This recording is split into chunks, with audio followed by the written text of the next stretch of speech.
Yeah, hi. I'm Chauhan, representing Free in Recovery, ethnic and culturally diverse community-led, lived experience recovery organisation led,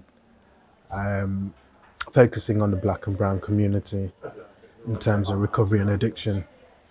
Yeah, so I'm basically going to be talking about my journey in active addiction, the impact it had on the people around me, and then what I did to get out of that. And the issues I've seen and highlighted that have been highlighted to me through conversations around the film I made in my active addiction from the community and the unmet need there is.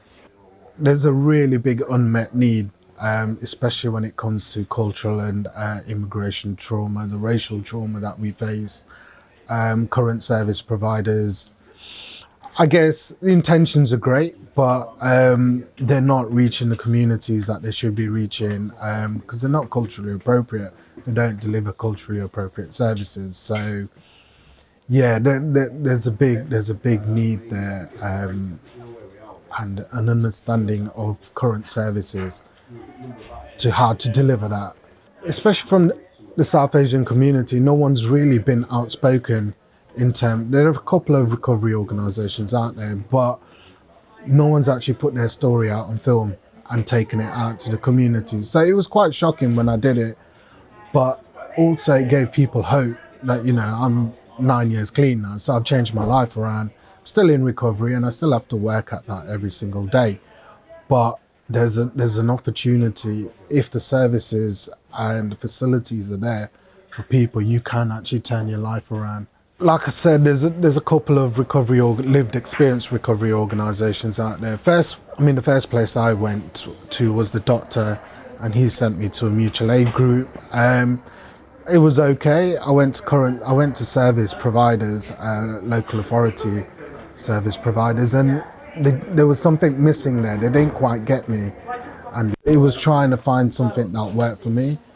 And luckily, I had a family that was very supportive in what I did. So a lot of the stuff I did was for myself, really, by myself, by the support of my friends and my family. Yeah, there was a breaking point, my rock bottom, as people say, and it was, I was literally drinking for a month, a litre bottle of whiskey a day, and that needed to be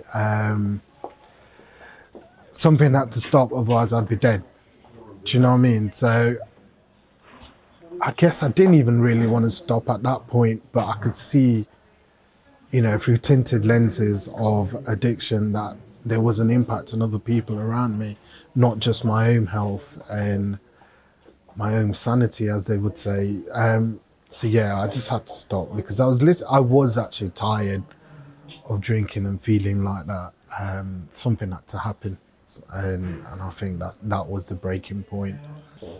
It's usually a near-death experience, I think, which makes you think. People can see, drinking patterns. When you're drinking by yourself in your bedroom, you're taking a lot of time off work, so it is impacting your day-to-day living. I think at that point you need to ask yourself the question. But coming from someone in addiction, I could see it, but I didn't want to stop. So there's a balance there, that there needs to be support within organisations as the fire service to support people, but also some sort of training to recognise that, if we can't support them, there's partnerships and other organisations out there that can support our staff. Yeah, so if you have any problems, you can contact us at www.7, that's the number 7, event.org/amjit. There's resources on there, and if there isn't, then just get in touch. There's an email address there, and we'll point you in the right direction.